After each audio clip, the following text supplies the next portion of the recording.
सोन के खड़ुआ राजा दशरथ चुटुर पुटुर चलो बहिनी चली दिहले माली फूलवरिया जहाँ पे मालिन फूल लोढ़े हो बहिनी चली दिहले माली फूलवरिया जहाँ पे मालिन फूल लोढ़े हो फूलवा जे तोड़े मालिनिया तेरा जाजी पूछे हो मालिन सब फूल भैल का चनार बेलिया काहे धूमिल हो मालिन सब फूल भैल का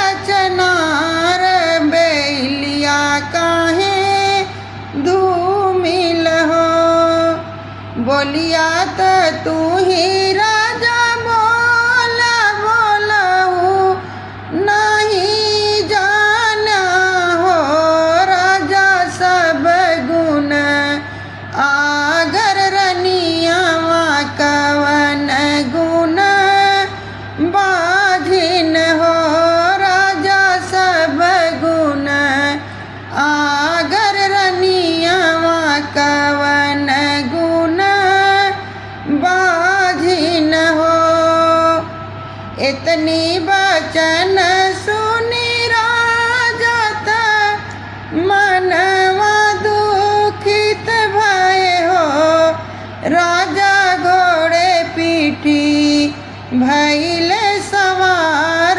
महलिया का लौटन हो राजा घोड़े पीठी भैल सवार महलिया का लौटन हो बैठे हैं चंदन पलंगिया मन ही मन सोचई हो बैठे हैं चंदन पलंगिया मन ही मन झंखई हो बहिनी गोड़े मुड़े तान चदरिया सोवन धव राहर हो बहिनी गोड़े मुड़े तान चदरिया सोवन धव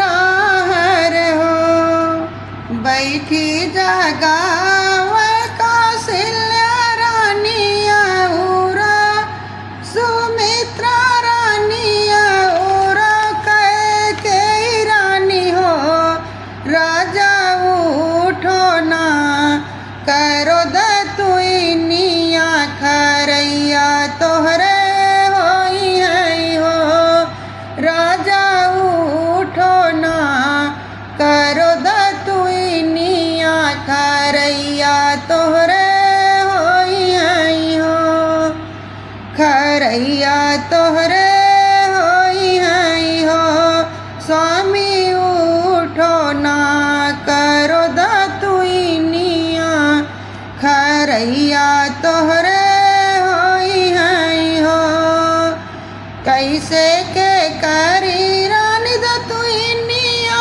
खरैया काहे होई है हो कैसे के करी रानी दतुइनिया खरैया कैसे होई है हो रानी भाई लेना गरिया में सोरती न हूँ रानी बाझिन हो रानी भाई ले नगरिया में सोरती न हूँ रानी बाझिन हो फूल तोड़ गए फूलवरिया मालिनिया ताना मारई हो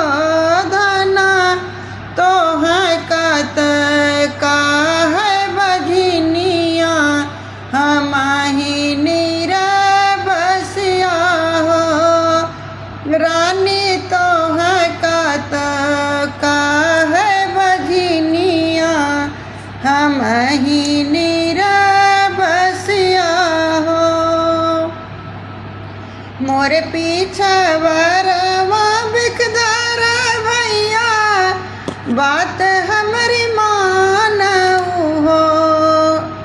मोरे पीछा वरवा बिकदार भैया बचन हमरी मानऊ हो। भैया दे तना जहर दवैया तीनहु जनी पीबई हो।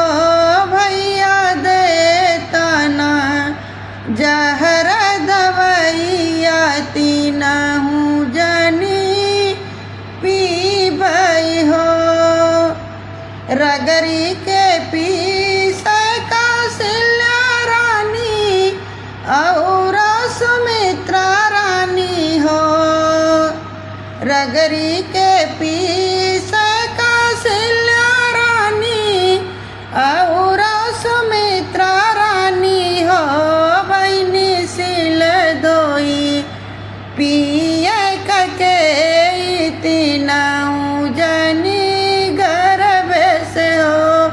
बहनी सिल धोई पिय कके रानी तीनों जनी गर्भ से हो।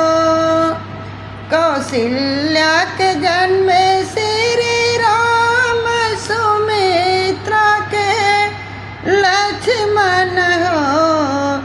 कौशल्या के जन्म श्री राम सुमित्रा के लक्ष्मण हो। बहन ककेई के भरत भुआल महल उठे सोहर हो।